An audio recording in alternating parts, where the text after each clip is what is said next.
Vice President Sara Duterte. Nanginginig po ngayon sa takot? Pag-usapan po natin yan mga sangkay kung ano nga ba talaga yung nangyayari sa gulo ng politika na ito. Bago tayo magtuloy-tuloy mga sangkay, paki-subscribe po muna yung ating YouTube channel. Tayo po ay 1.52 million subscribers na. Parami po tayo ng parami. Kaya naman i-subscribe nyo na po itong ating YouTube channel, i-click ang bell at i-click nyo po yung all. Sa mga nanonood po sa Facebook, i-follow nyo po yung ating Facebook page. Okay. Ito na nga ang balita. Mukhang kabado ang Vice Presidente. Kung nung una mga sangkay, sinasabi po niya, noon na handa po siya, gusto na nga po niya, agad-agad, umpisahan po. Lagi po niyang sinasabi, itong impeachment trial.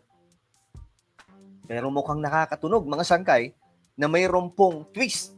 May plot twist na magaganap. Lalong-lalo na po kung maglalabasan na yung mga ebidensya. Ako mga sangkay, kung akong tatanungin, para malinis po yung pangalan ni VP Sara, magdumaan na po sa impeachment trial. At least, ako mismo, kung malinis siya, sasabihin po talaga natin kaagad, yung mga nag-impeach yan kay VP Sara, mahiyahiya naman kayo. Anong pinaggagawa nyo? Pwede natin sabihin yan kung lalabas na wala po talagang kasalanan si VP Sara. Ngayon kasi, ito ang nangyayari. Ayan. Ayon po sa balita, tinangka umanong iwasan ng kampo ni Vice President Sara Duterte. Ayan mga sangkay. Na magkaroon ng paglilitis kung saan maipipresenta ang mga ebidensya ng House Prosecution Panel. So halata daw pong umiiwas si VP Sara na maipresent ang sandamakmak na ebidensya. Nako, mayayari sila dito mga sangkay. Buong pamilya to. Kung sakasakali, no? Kung totoong may ebidensya, talagang wasak na wasak po talaga to. Ngayon mga sangkay, tingnan po natin yung mga komento. Kasi, init na usapin to ngayon, itong matungkol po dito. Ito. Marami pong nagkomento mga sangkay. Sabi ng iba, you can't hide. Talagang may itinatago. Finish na, Sara 2028, the most trusted person. Lumabas pala yung latest survey mula po sa Tangier. Ngayon, ayon po sa report, mga sangkay, sa update, si VP Sara pa rin ang nangunguna. No? Pero, siyempre, malayo pa po yung eleksyon. Nasa mababa lamang pong nangunguna po siya mga sangkay, pero hindi po yung katulad dati na talagang overwhelming yung layo, yung gap. Ngayon kasi medyo bumaba nasa 30% po ata yun mga sangkay, 30 plus something. Tapos yung kasunod, si Lene Robredo nasa 19%. Medyo mataas din po yun. Na-maintain ni Lene Robredo yung kanyang kasi meron po siyang pondo na ng mga millennial eh. 'Di ba yung mga pondo niya mga sangkay, yung mga kabataan na bagong boboto pa lang. Pero ako mga sangkay, ayoko talaga ako, magiging honest po ako sa 2028, hindi po talaga ako boboto ng dilaw. Okay? Hindi po talaga ako boboto ng dilaw. Yan po yung nagpabagsak kay Ferdinand E. Marcos eh. So ngayon, ito may nag-comment, next President of the Philippines, Sara Duterte. Ako kinakabahan din ako kay VP Sara. Ang kaba ko naman dito kay VP Sara, kung siya magiging presidente sa 2028, kabado ako kasi hindi siya marunong magsalita. Nakita nyo, pakinggan nyo lahat ng interview niya. Pakinggan nyo lahat-lahat. Doon nyo makikita mga sangkay na pag ang kausap niyan, mga foreign investors, mangangamote po talaga. Mangangamote, mga sangkay. Naalala ko si ERAP yan eh. 'Di ba? Si ERAP para sa mahirap. Pag yung mga mga tao yung kausap, talagang nangangamote mga sangkay. Ngayon ito yung balita. Ayon po dito, VP Sara halatang umiiwas na maipresenta ang ebidensya. So madaling sabi, natatakot. Tinangka umanong iwasan ng kampo ni Vice President Sara Duterte na magkaroon ng paglilitis kung saan maipipresenta ang mga ebidensya ng House Prosecution Panel. Sabi po dito mga sangkay, it is obvious from a simple reading of the answer. So, sinasabi po dito na napaka-obvious daw po mga sangkay, no?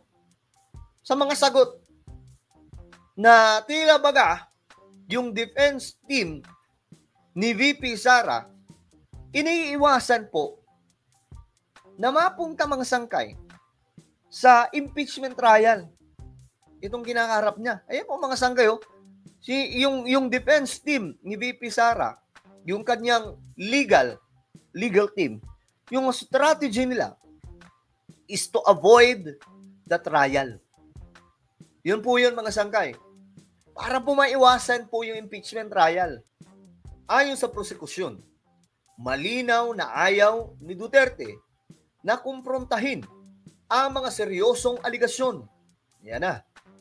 Iginiit ng prosekusyon na dapat ibasura ang request ni Duterte at igiit na malinaw ang nakasaad sa Constitution na kapag inihain na ang articles of impeachment, ang susunod ay ang paglilitis ng Senado.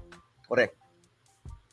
Kung hindi masusunod, ang kung ano nakalagay sa Constitution about sa impeachment proceedings, impeachment process, ititanggalin na lamang po natin yung Constitution. Kanya-kanya na lamang po tayong opinion, di ba?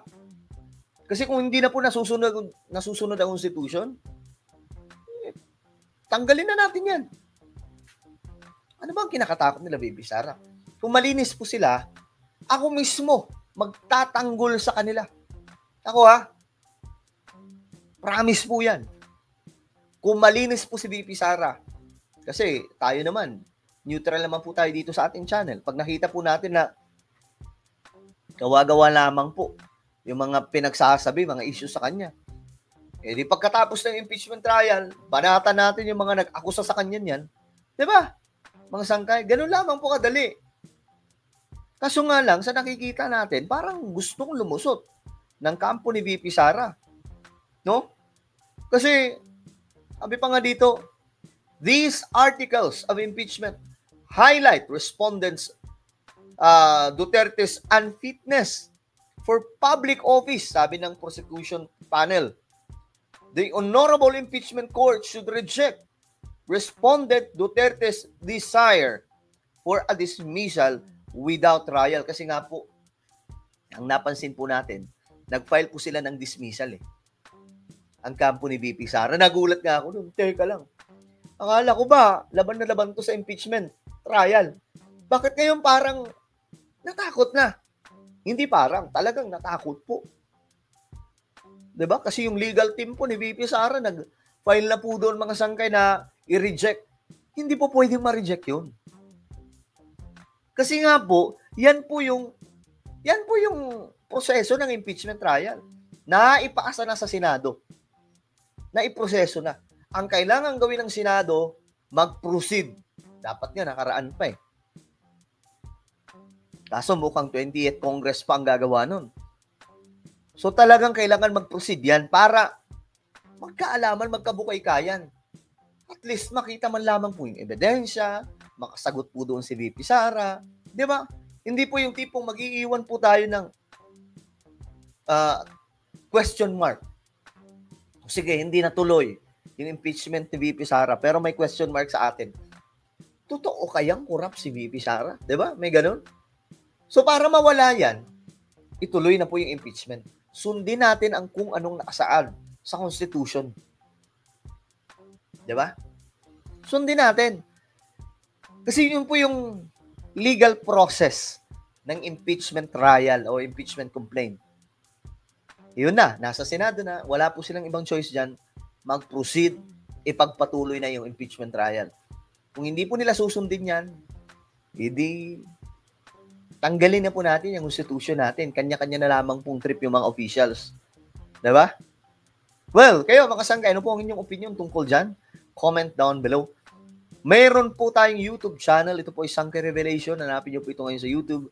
Kapag nakita nyo na, i-click nyo po yung subscribe, i-click ang bell, at i-click nyo po yung all. Ako na po ay magpapaalam. Mag-iingat pong lahat. God bless everyone.